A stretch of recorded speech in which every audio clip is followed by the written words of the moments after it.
This is Duke University.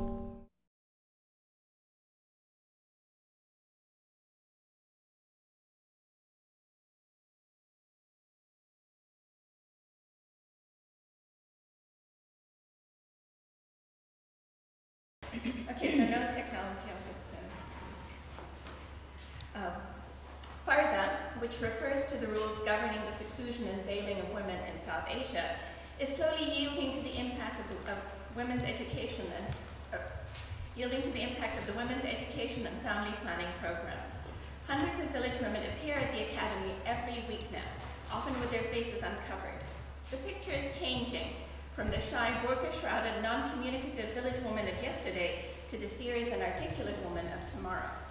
The change is typified by the comely young Bengali mother, a family planning organizer, leaving the academy with a child in one arm and under the other arm a metal display sign, "Family Planning Supplies Sold Here." This is an excerpt from a 1970 assessment of an experimental development program in East Bengal, then formerly known as East Pakistan, and in 1971 to become Bangladesh. Founded in 1958, the Pakistan Academy for Rural Development in the Thana or county of Kumilla enjoyed the active support of the Ford Foundation and USAID, as well as Harvard and Michigan State Universities. There is a clear sense of satisfaction in this passage in the Academy's apparent success at having made possible the greater mobility and self-confidence of women and their desire for smaller families, widely believed at the time in both Pakistan and US development administrations to be the two main issues facing rural women in the region. The first decade of the Academy, the late 1950s and early 60s, was a remarkable period and will be my focus today. I thought I'd do the entire late 20th century with minutes. There is little doubt that the Cold War concerns, the need to maintain stability and keep communism at bay among the teeming masses of the developing world, influenced the American scholars, foundations, and policymakers who supported such development efforts. However, they were hopeful and optimistic about their ability to dramatically change the lives of the global poor using rational scientific planning, technical know-how, generous funding, and most importantly, the historical example of the already developed Western countries. My paper today comes out of a larger project in which I trace changing constructions of the Muslim woman through the history of interactions between Western feminism and Muslim women in the context of British and American imperialism, from the 19th century to the present. Fortunately for me, there is already much valuable scholarly work on the period of formal colonial rule in South Asia that examines how colonial administrators and missionaries justified their presence in the region by pointing to the need to save local women from their plight. And there has also been some critical analysis of late 20th and early 21st century NGO efforts targeting women in the countries of present-day South Asia that has shown how these organizations flourish and reinforce a harsh global neoliberal regime, often at the expense of the village women who do not ultimately emerge out of poverty. However, these studies, including to a certain extent my own earlier study of contemporary NGOs in Bangladesh, have tended to jump directly from the colonial civilizing mission to the Women in Development enterprise launched in the late 70s. In the time I have today, I'd like to outline for you the larger context in which the Khan Academy, which I began with, believed to be one of the earliest grassroots development programs in Asia, launched its programs for women.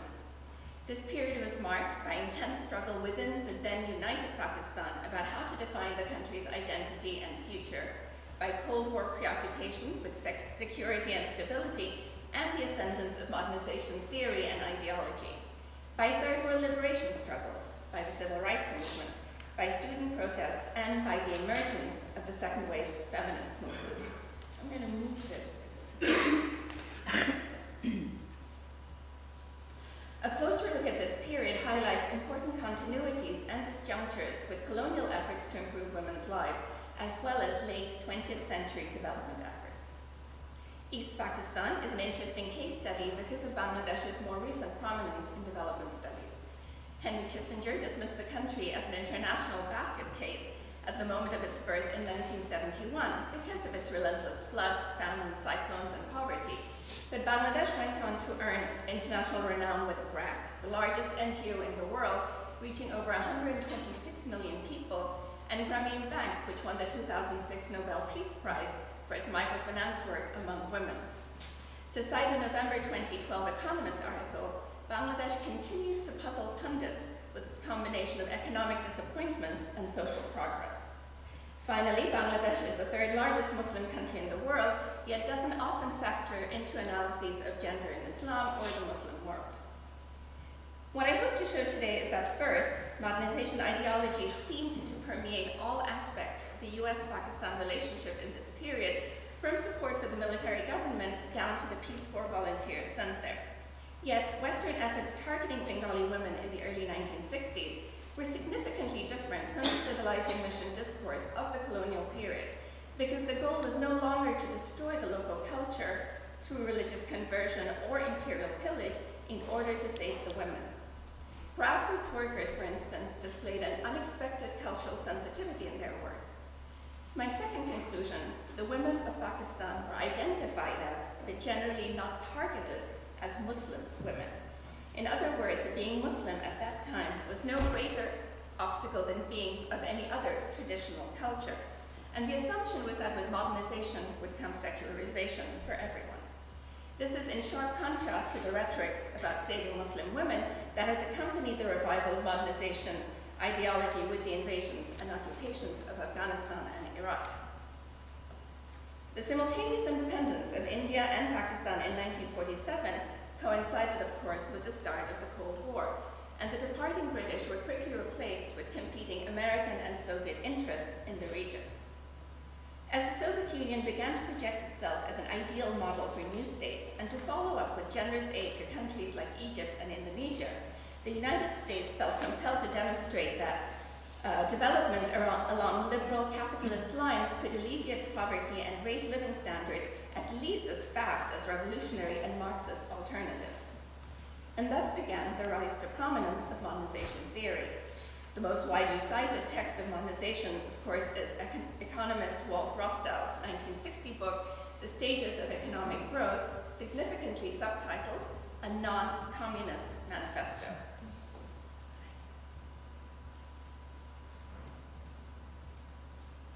Even while recognizing democracy as a primary marker of modernization, however, the US administration repeatedly identified third world military leaders as best positioned to lead their societies from tradition to modernity. In October 1958, Pakistan came under formal military rule led by General Ayub Khan.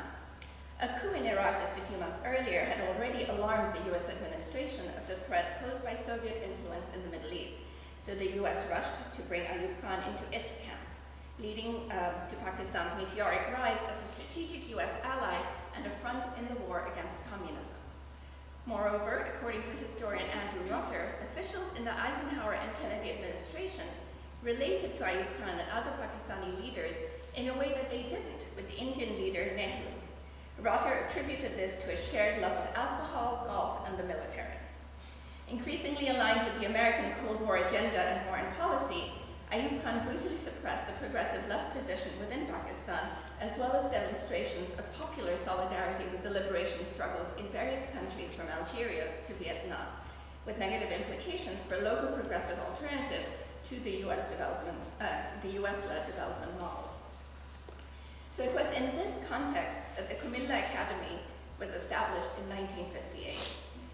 In 1961, the Academy took what it recognized itself at the time as, I quote, a truly revolutionary step in launching a pilot program for and with women.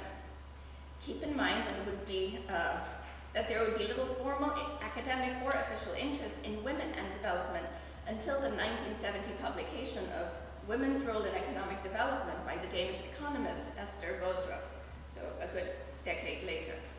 The UN Declaration announcing its first development decade, 1961 to 1970, had no specific reference to women, while only a little more on women would be included in the international strategy for the second decade, 71 to 18.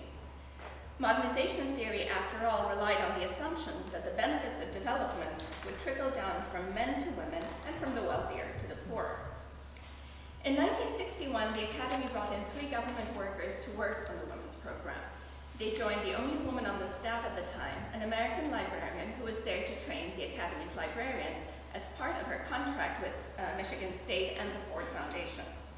In May of that same year, as part of his world tour to launch the Peace Corps, Sergeant Shriver visited the Kumilla Academy, and Director Akhtar Hamid Khan expressed his need for volunteers to help in their work. And in October 1961, just a few months later, Florence, or Kiki McCarthy, arrived in Kumilla, a member of the very first cohort of Peace Corps volunteers. Shriver had worked hard to ensure that the Peace Corps would maintain its independence of strategic concerns. But in the end, historian Michael Lapham contends, the Peace Corps, like other elements of Kennedy foreign policy, defined a need and a method for the renewed projection of American power during an era of formal decolonization, end quote. Modernization theory factored into its design and practices, most visibly in the Corps' notion of community development to help reform traditional societies. The youthful, energetic Corps volunteers also proved a valuable weapon in the struggle against communist rivals for the hearts and minds of the Third World poor. Modernization theorists advising the administration were confident that by meeting the dire need for technically skilled personnel in underdeveloped nations, the volunteers would in fact help accelerate the catching up process. In addition, volunteers could remedy cultural deficiencies in impoverished, fatalistic societies that desperately needed to learn how to build governmental, educational, and industrial institutions. That most volunteers were liberal arts graduates, BA generalists, by training was not a problem. Simply by virtue of being Americans, they could transform traditional worldviews. That the Peace Corps' own training program focused on modernization theory and the dangers of communism no doubt also helped the students prepare for their mission. Thus it was that McCarthy, a young history graduate from UC Berkeley, arrived in Kumilla to help village women, in her words, I quote, to learn techniques and acquire knowledge which would enable them to become more effective in the areas of their responsibilities, i.e. their homes and families. And this included childcare, home sanitation, kitchen gardening, poultry raising, sewing, literacy, the cooperative movement, handicrafts, and so on. After completing her 2 years of service as a volunteer at the Kumilla Academy, 1961 to 63, McCarthy would enroll at Michigan State for a master's in sociology that would bring her back to Kumilla for field work in 1966. Although her PhD research would be on Filipino academic networks, she would continue to write about Bangladesh well into the 1990s. In the early 1960s, women in the developing world entered modernization discourse only in relation to Parda and population control. For example, in his foreword to a 1960 book about women in the New East, Bayard Dodge, former president of the American University of Beirut, noted that given his extensive travels and observations in the East, he had come to believe, I quote, come to believe that the one change that will have the greatest impact upon the life of the East is the emancipation of women. In fact, he continued, it may not be an exaggeration to say the most fundamental movement of the 20th century is the freeing of the women of Asia and Africa from Parda and the harem, end quote. Population control, for its part, had been on the agenda since 1944, even as the Second World War was going on, and by the 1950s, alarmed by the geopolitical threats posed by unchecked population growth, the Rockefeller and Ford Foundations, the Population Council, and other agencies had folded birth control into the larger development agenda for what had come to be called the Third World. And it would not be until the 1994 Cairo Population Conference that these organizations would concern themselves with the broader issues of women's health, well-being, and reproductive rights. For my purposes, Florence McCarthy's 1967 MA thesis from Michigan State has proven to be a rare and precious resource for discourse around women in rural development in East Pakistan in the mid-60s. Quite startling, given how much has been written on the subject in the last 3 decades. In the preface to her thesis, titled, perhaps inevitably for that moment, Bengali Village Women, Mediators Between Tradition and Development, McCarthy described that her goal had been to study village women, I quote, in the throes of meeting and coping with the rapidly changing world that is impinging on their level of consciousness, as well as on the structure and life of their villages, end quote. In addition to a rapidly exploding population, she too identified Barda as a primary obstacle to women's advancement.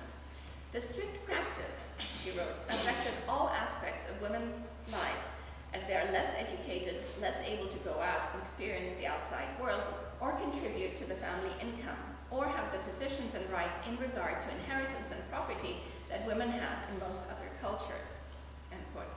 And yet, although she invoked the categories of modern and traditional throughout the thesis, in discussing how the women in the program mediated between the two, she also recognized that the women did not hold up Western women such as herself as the ideal.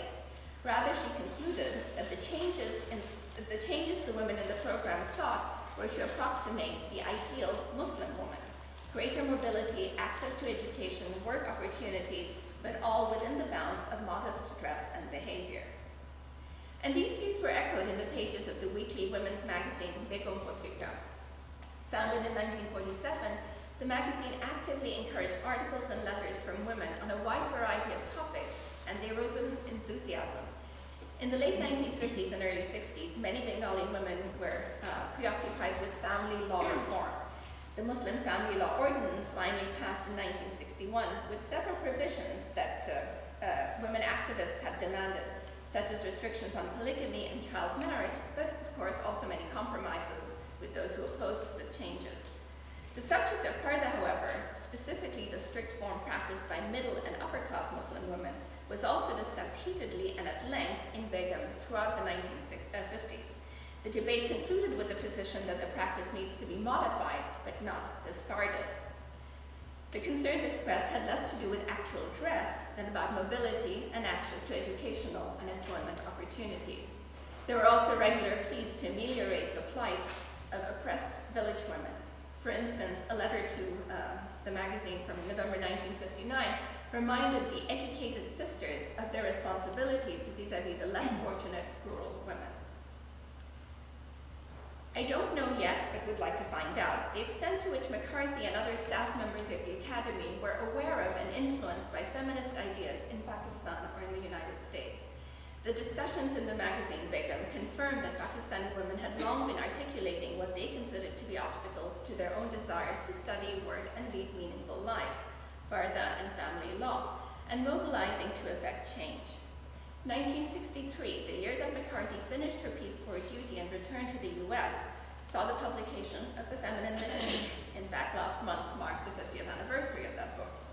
1966, the year that McCarthy returned to East Pakistan to do field work for her master's thesis, saw the founding of the National Organization for Women. We do know that feminist writers in the United States at this time were not immune to the charms of modernization theory.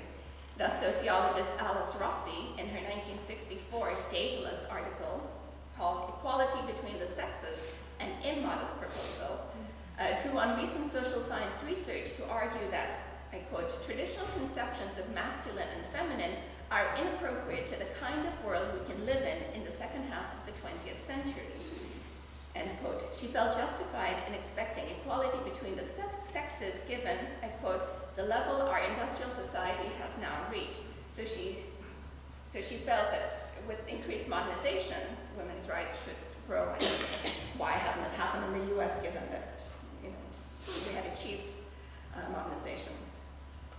What I think we do learn from looking at how modernization theory and ideas about women's rights got deployed in a development project in East Pakistan in the early 1960s are, first, Western efforts targeting Pakistani women in this era were significantly different from the civilizing mission discourse of the colonial period, because the goal was no longer to destroy the local culture in order to save the women through religious conversion or imperial plunder. As the passages from McCarthy's thesis, as well as other sources reveal, there was a strong impulse at the Academy to listen to the village women and to work through local leaders and through the local culture. The discourse of that period lacks the overt arrogance that marked most colonial and missionary encounters with poor benighted women, and certainly none of the hostility toward Islam that has characterized some recent Western popular writing on the subject. And thus my second conclusion. The women of Pakistan were identified as, but generally not targeted as, Muslim women. In other words, as I said earlier, being Muslim was no greater obstacle than being of any other traditional culture, and the assumption was that with modernization would come secularization. This is in sharp contrast to the rhetoric about saving Muslim women that emerged at the time of the invasion of Afghanistan and then Iraq, accompanied by a revival of modernization ideology. Muslim women have now come to be seen, in the current moment, as uniquely oppressed, and Islam as the main, if not sole, source of that oppression. This brief look at the early 1960s reminds us that this was not always so. Thank you.